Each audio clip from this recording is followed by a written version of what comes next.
Very much for having us on here today. We're going to be talking to you about navigating the margins. And so it's barriers and enablers for students with a print disability in teacher education.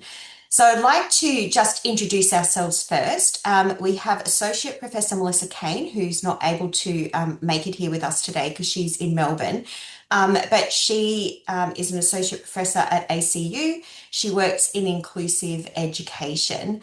And she also is interested in the arts. So, lots of lovely things there for her and musicology. And then we have myself. So I'm Melissa Fanshawe. So I'm actually a trained teacher of students with blindness and low vision. And then I've come into the university. So I work in maths in the university. And Melissa and I actually met many 20 years ago when our children were born blind. So they both have the same condition. They both have some like limited useful vision. But that was how we met. So we were both mothers, researchers, teachers, and we now do a lot of work together on students with print disabilities. And then we also have the amazing Theresa with us. So Theresa, I'm going to get you to introduce yourself and just explain like your exciting part in our project as well. Thank you, Melissa, and hello, everyone. My name's Theresa Ruig. I'm a senior lecturer with the University of New England in Armidale, New South Wales, although I work remotely from Queensland now that we have the wonders of online education. I have been working as an academic for more than 15 years. My background is actually, I'm a business school academic, but I teach mainly in the areas of management, HR, and leadership, but in particular have a passion for diversity and inclusion because I have lived experience of disability. I've been blind since the age of 10, but have been successfully able to work as an educator in the university context, teaching both face-to-face on campus as well as online. So can certainly have a particular passion towards ensuring that our learning environments are accessible for everyone. And that was one of that passion helped motivate the purpose of this study, which was to understand what is the experience of people with print disability in education, both on campus, online, and blended. So using that lived experience from myself and both the Melissas, as I like to call them, their lived experience of having sons with blindness or low vision, we thought it was a really timely opportunity to understand what is the experience of people with blindness or low vision or print disability in higher education in Australia. And we like to say nothing about us without us, don't we, Theresa? So very important to have you along on our project. Absolutely. On the screen, I have the title of the presentation, which, as I mentioned, was Navigating the Margins, Barriers and Enablers for Students with a Print Disability in Teacher Education, and also the names of the three presenters. I will be reading out our presentation and what is included on the screen in case we have people with a print disability who are following us along today and may not be able to access that without us being able to do that. We'll be just modelling that for you today. The background of the study to us is really important, and I think Theresa talked a little bit about that, but basically a print disability includes blindness, low vision and dyslexia, and also some print dyscalculia, dysgraphia, and physical impairments that may impact movement of the eyes. And it's a frequently undercounted proportion of higher education students in Australia. It's considered very low incidence, but when I was actually talking to one of our tech people at the university, she told me over 30% of people change their visual settings on their study desks. So it's actually quite a large number of people. Now, a print disability doesn't include people who have visual fatigue, but that's an extra number of people as well, because we all know that when we're online a lot, our eyes do get sore, and so we may need to magnify things as well. So the reason that this study matters is because, as we've just heard, that online and hybrid delivery is expanding rapidly, yet accessibility is routinely retrofitted rather than embedded at the design stage, and that becomes a problem when you're having to try and fit it back in. So with with our SDG 4, which is quality education and reduced inequalities, we demand equitable access. And it's not just simply enrollment, it's actually we have to be able to implement it, but nobody measures it, nobody checks it, and it's usually, as I say, a student might complain, so we make something accessible. And teacher education programs actually shape our next generation of inclusive educators. So we need to understand what students with print disability experience is important for us as educators to model that and to also do that. So this gap addresses the study. I actually mixed up my slides then, Theresa. So I'm going to, the first slide was supposed to be what is a print disability, and I explained that as the condition that prevents a person from effectively reading. And then I went straight to our second slide, which was the background to the study and why we need to do that. So that was very good of me. But I've explained it, so now everybody knows. And we know that this is important. So it's dyslexia itself is actually estimated to affect 1 in 10 Australians, according to the Australian Dyslexic Association. And blindness and low vision is much more low incidence, but that doesn't mean that it's a right to ignore the needs of that low incidence group, because they have just as much right to learn and to do this. And one of the questions I'm going to slide 5 is, can people with a print disability be teachers? And Theresa, would you like to share some of your lived experiences that, because you are an educator online and you are teaching. Can you talk through maybe some things about online and on campus that you may need to do to make sure that you can do the job, but knowing that you can do it as effectively or more effectively than many of us? Thanks, Melissa. And look, what I like to say about as someone with a disability is that I do most of the things that other people without a disability might do. I just use different tools or techniques to support me to be able to do that. So, as I mentioned, I have taught both face-to-face and online. So, many people think potentially that someone with an educator who might be blind or have low vision may not be able to do face-to-face teaching, when in fact I've done it for many, many years and have found students really respectful and really understanding of it. And, they soon develop the habit of, and I tell them at the outset, you can put your hand up in the class, but you'll be sitting there all class before I'll ever recognize your hands in the air, because I have no functional vision. So they soon learn to introduce themselves, say their name, and engage that way.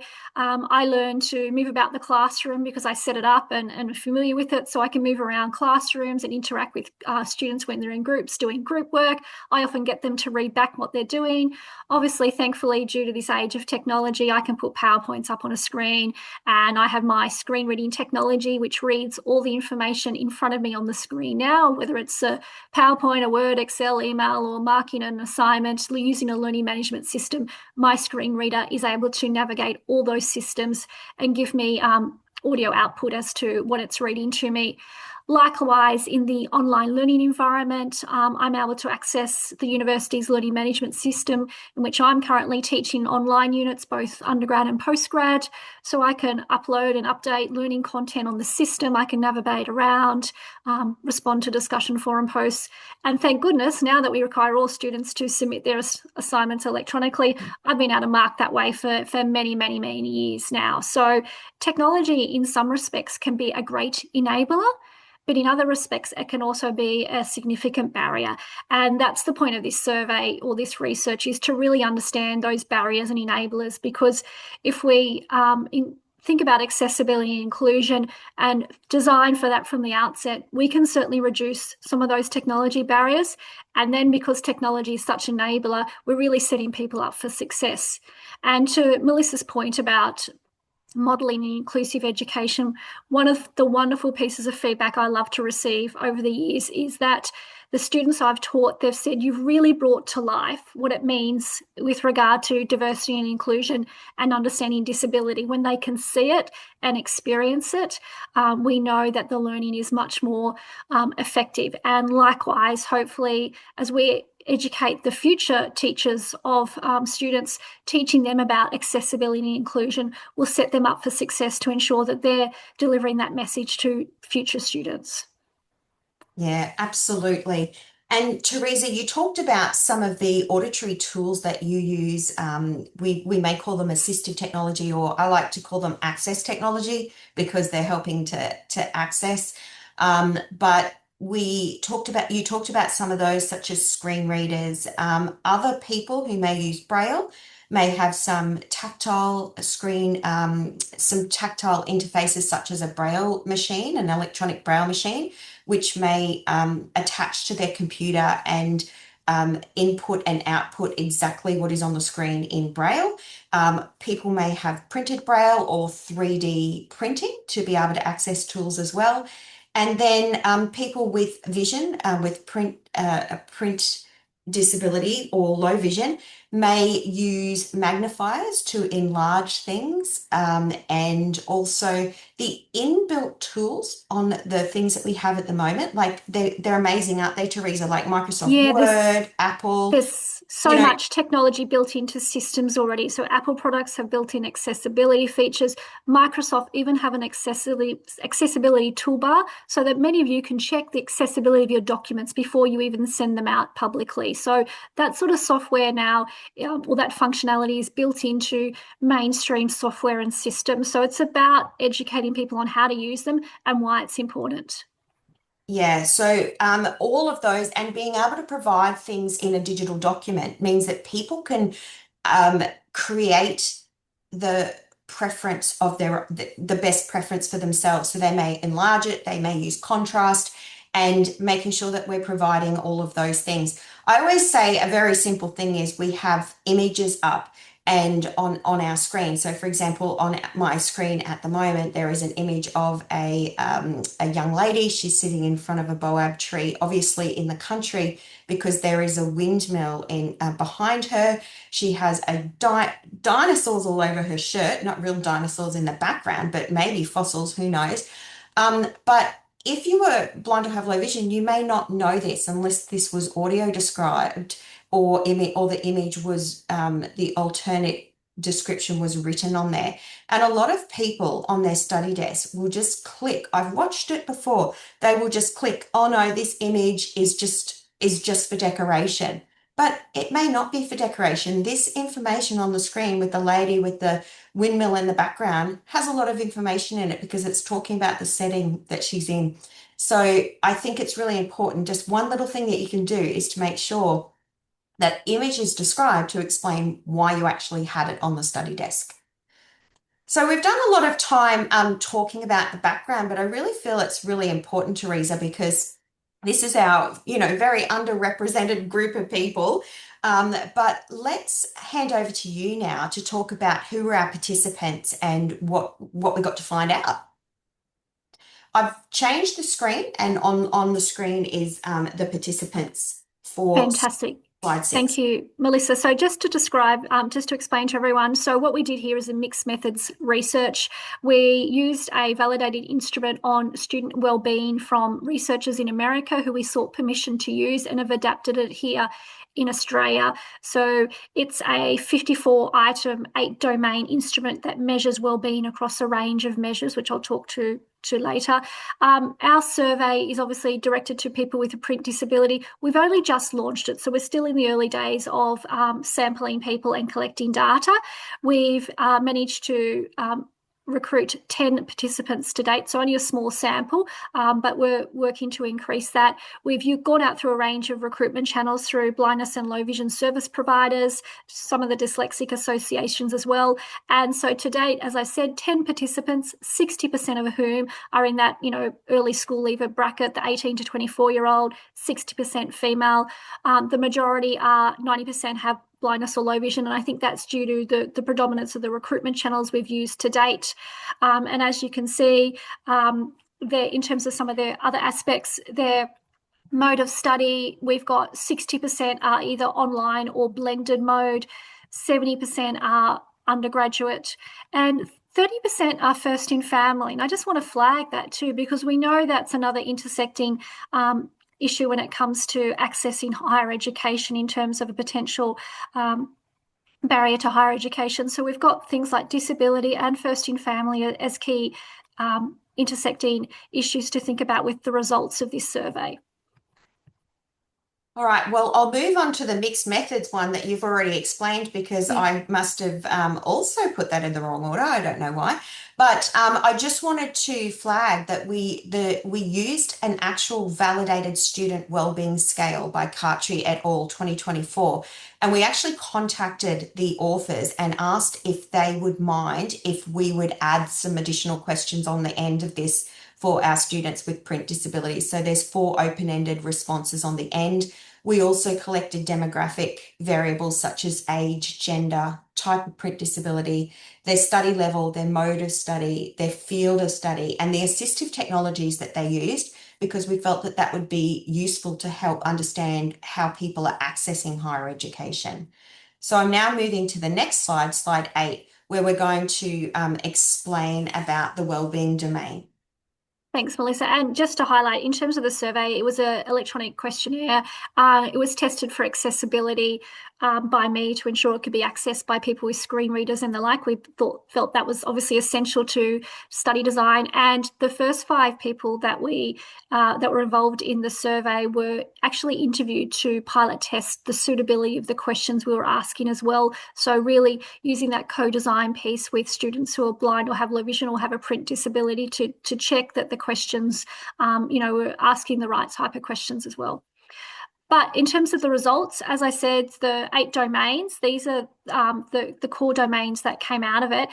In terms of the survey, we used a 7-point Likert style scale. So 1 being strongly disagree up to 7 equals strongly disagree. So this is the result of the mean scores for each of the 8 domains. So as you can see, if you think about it, 5 and above would really be a positive score. 4 is a bit neutral. Anything less than 4 means that they're not having a particular great experience in terms of their education. So as you can see, most of the scores are either 4 or below. So in terms of the ones that scored, less than 4, we've got social and peer connection, academic well-being, transition and future preparation, and relational well-being, the lowest at 2.59. And I want to call that out because we just heard from the previous presenters, Louisa and Grace, that teaching is a relational profession. And if our students are actually reporting that their relational well-being is sitting at only 2.59, this shows there's significant work for us to think about in terms of how we're building that relationship with our students.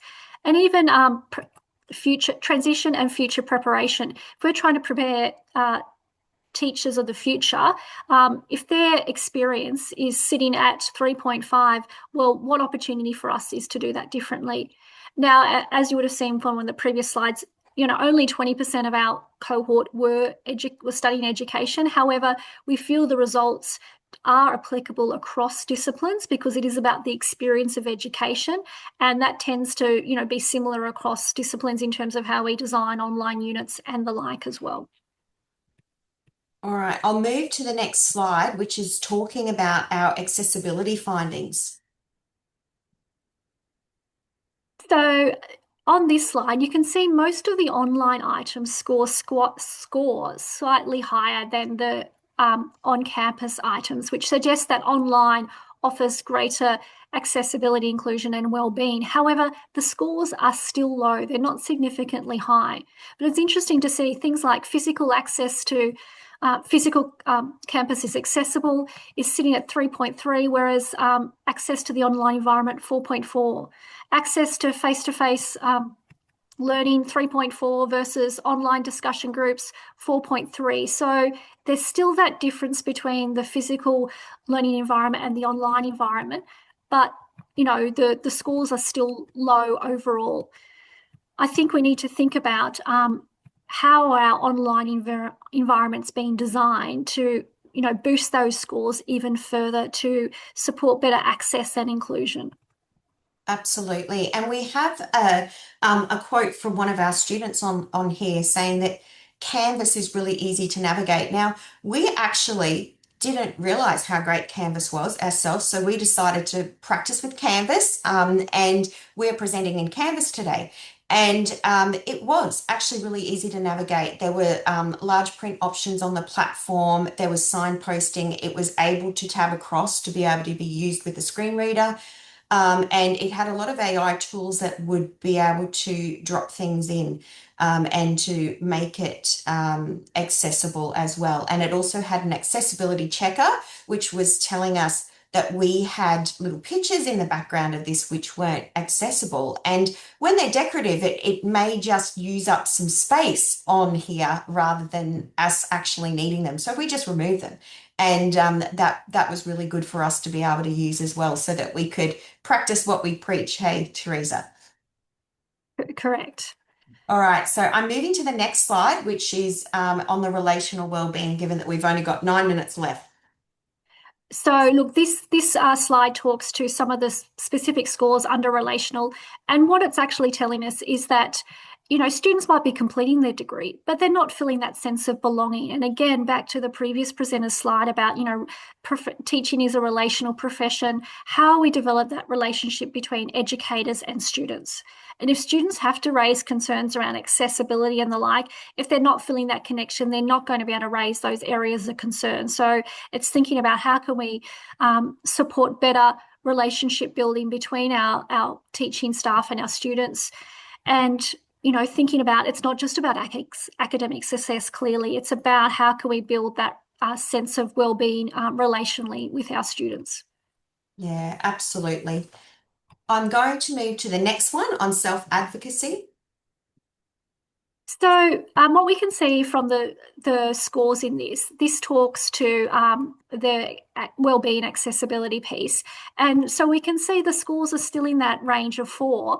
And so whilst, access to disability services is timely at 4.7, or we've got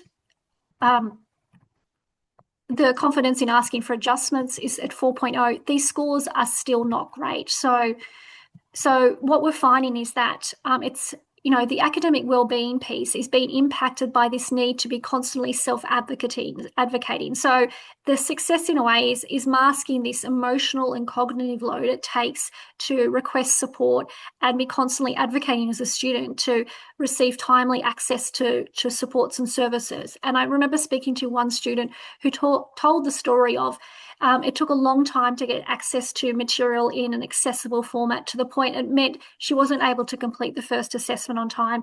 She had to withdraw from the unit to avoid academic penalty, but she then had to go and get a medical certificates to then justify why she had to leave. So this constant advocacy piece is impacting that cognitive and emotional load students are taking on. Yeah, very important. And students only have a limited time to be able to spend on their university. So if they're spending all of it accessing, then they're not going to be able to spend much time engaging. So let's go on to those themes then, Theresa. The So themes. four key themes came out of the open-ended responses that we received. So inaccessible assessments, material not converted in a timely way, lack of staff awareness, and online as a uneven enabler. So essentially, these quotes demonstrate each of these themes, but these are the core themes that came out of the survey. So I think Perfect. I was going to say, the key to think Yeah. about here is that, often what's happening is we're acting reactively to student requests. We're focusing on the individual rather than designing the system from the outset. Yeah, that's absolutely the most important thing. So our implications, we have 3 of these. So Theresa, did you want to talk about design? Yeah, so I guess it's reiterating the point that if we can design with accessibility and inclusion from the outset, it's much easier for everyone. It's less costly. We know retrofitting accessibility is much more time consuming, resource intensive, and it imposes considerable time delays and burdens on the student that are impacted by it. So I guess the message is, let's do it from the start. It's about having universal design principles. And again, it's going back to the point. If we want to model inclusive education for future educators, then we need to be demonstrating ourselves as educators and doing it from the start and not doing it as the need arises. And I'm now going to slide 14, which is about teacher educator capability. And I think we need a lot more professional development to know how to be able to create our courses in a really accessible way right from the beginning, because we're kind of just left to that ourselves. And I think that's a really important thing that we do need to consider in the future.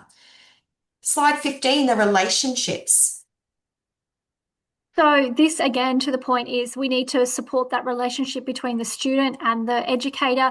As you know, I keep going back to hearing Louisa and Grace talk about the relational profession of teaching. We need to think about that ourselves as educators. How are we supporting that relationship so that people can speak up and raise concerns also if they have any? Perfect. Now, on slide 16, we've got some resources, and these are very simply obtained by Googling print disability. .org, but they're from the Roundtable, and the Roundtable for Print Disabilities has amazing guidelines on how you can make things accessible. So, for example, I use the guidelines for providing alternate descriptions, and it tells you very clearly what sort of things that you should include and what sort of things that you shouldn't include, or for navigating through documents, making headings so that people can tab through the headings and find things. These are very, very useful. They're free download. They're in a range of electronic formats, and we'd love to encourage you to do that.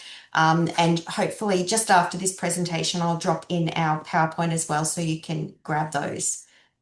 And let's go finally to our conclusions since we will have a few minutes left. Theresa, would you like to talk about those? Yeah, so essentially, what we're trying to encourage is it's one thing to know access and inclusion principles and designing for accessibility, but it's a different thing to understand the why behind it. So, what we're looking at here is trying to understand the experience of students with a print disability. What can we do to boost that accessibility and inclusion piece? We know as potentially training the future educators of tomorrow, we want them to be able to model accessibility and inclusion. And the only way we can do that is if they're seeing it and experiencing themselves through their education experience. So, you know, using those resources like Melissa just showed on the previous slide, putting those into your units in education to upskill the next generation of educators to ensure that the students they're teaching with diverse learning needs can be accommodated. So it's a skill that they go into the profession already with because they've experienced it at the university level. I briefly just want to mention one particular experience I had recently. So I was doing an online course. It was actually through the Australian Institute of Company Directors, and they had an accessibility officer who reached out before I started the course to say, what are your accessibility needs? What can we do to support you? As a staff member, she'd actually been given the screen reading technology to trial herself. She was sighted, but she was given the technology to then test the documents she was creating, the learning management system she was creating to ensure that they're accessible. So it's not just knowing what's out there, it's actually knowing how to use them and what they're for. So it's just, you know, that type of experience demonstrated that they were, you know, serious about building accessibility and inclusion into their education experience. So I really encourage all of you to think about your own platforms, your own design, how would it pass the accessibility or inclusion test, and really encourage your colleagues, your school and your university to think about universal design principles when setting up education, particularly in the online environment.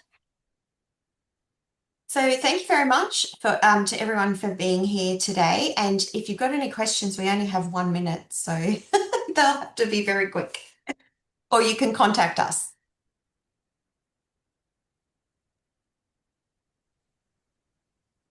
Thank you so much, Melissa, and Theresa. That was an amazing presentation. And I always learn so much when I hear Melissa, you present. And Theresa, you've really brought this aspect of low vision and print disability to life for me today. So thank you for that. We've got a goose in the chat who's also said thank you for the guidelines. So thanks for sharing those. Yeah, did anyone have any questions? I've just popped the PDF of our presentation into the chat. So if you do want to get the guidelines from that, but also just Google them, they'll be great. That's fabulous. Thank you all so much. And please